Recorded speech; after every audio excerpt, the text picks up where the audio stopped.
Are you curious about how to host a charity ball?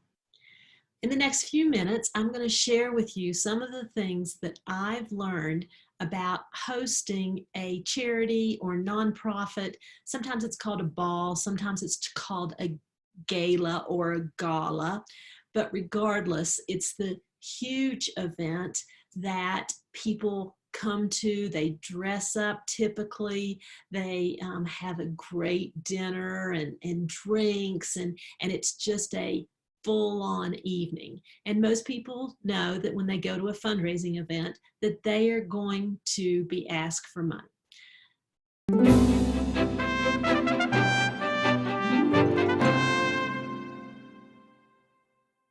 I'm going to give you 3 ways to host a charity, nonprofit, gala, or event that I think are key for you to do before you get started.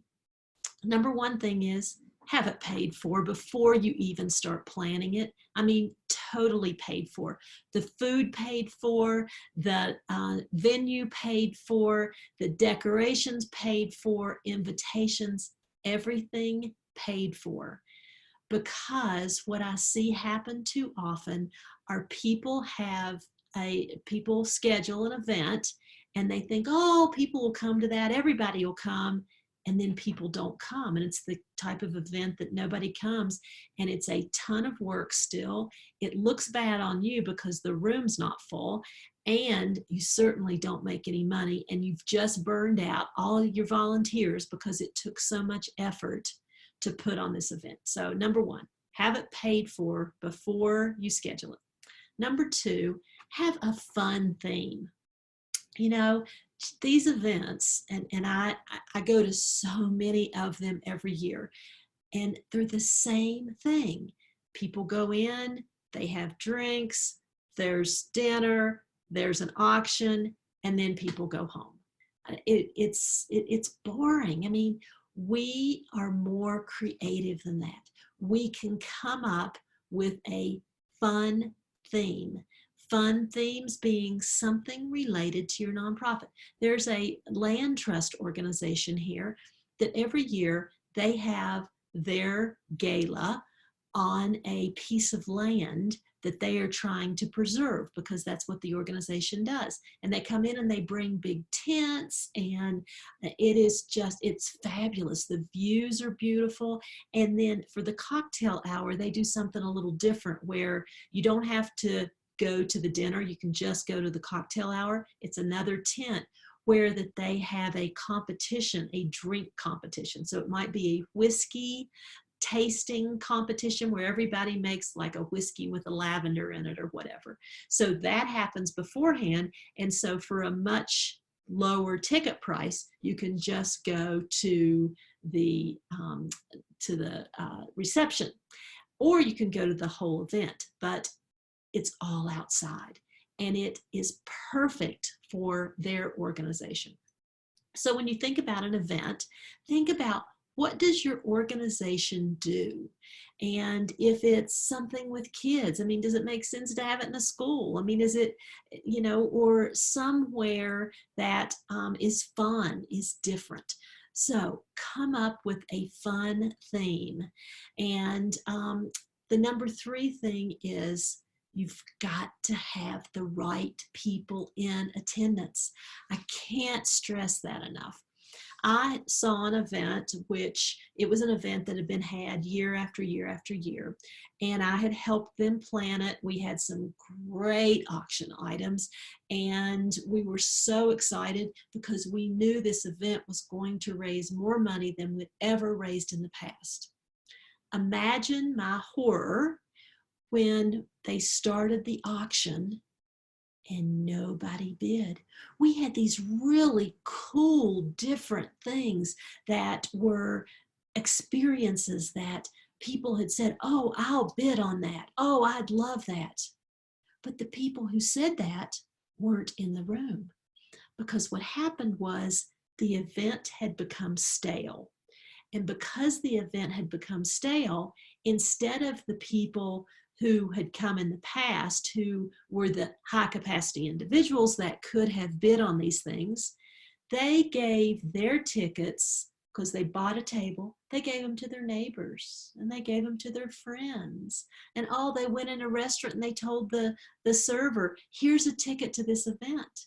So now we have these high ticket items that aren't being bid on. And so every now and then somebody would raise their paddle. I mean, I was literally horrified. Well, it worked out in the end, because some of the donors who were there and saw what happened after the event, then they called us up and they said, hey, we'll give you X amount for that. And the event did fine at the end of the day. But I learned such a valuable lesson that we just need to be sure that the right people are in the room. So the question when somebody buys a table, hey, do you have friends that you're filling the table up with? Or would you like me to help you inviting people for you? Sometimes people say, oh, please do invite people for me. I don't know enough people to fill the table. Other times they're like, no, we're inviting all of our friends. But then what I know is if they're inviting their friends, they're going to come to the event. So just so you know, be sure the right people are in the room. And be sure that every person that attends knows the mission and the vision of the organization. So you've got the right people there. And so now you need to be sure that when they leave, they can recite what your mission is. And to be sure that they know the message isn't about buying equipment. It's not like a scholarship or a lab or whatever. It's telling the story that 60% of our students are on financial aid. Then we can see the impact, because our students are saving the world. The outcome is that we have students out there that are doing great things. So don't sell things, sell what the outcome is at that event. And so sometimes what you could also do as a part of this, again, you've got to have the right people in attendance, is you can sell a cocktail party that's an exclusive cocktail party that's prior to the event, and that they, for some reason, that either they've given you X amount of dollars over the last year, or that it's an exclusive benefit that they have given, X amount as part of the event.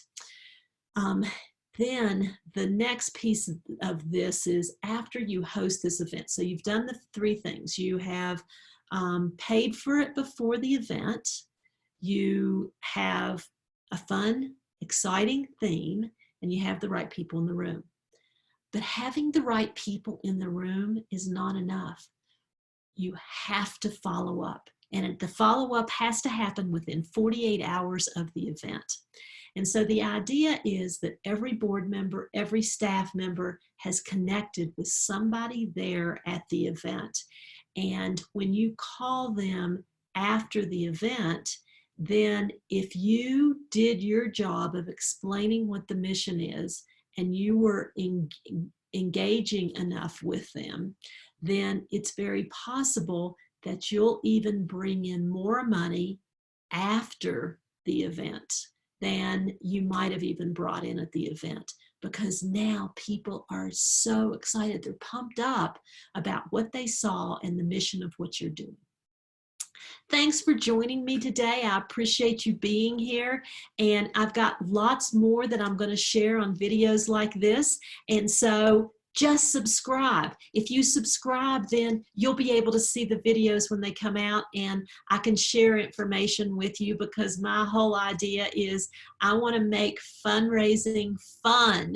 I want it to be something that we enjoy doing, and I don't want people that are working in development to get mired down in all the details. So if I can just share what I know and help you, then I'm so excited about it. So thanks for being here.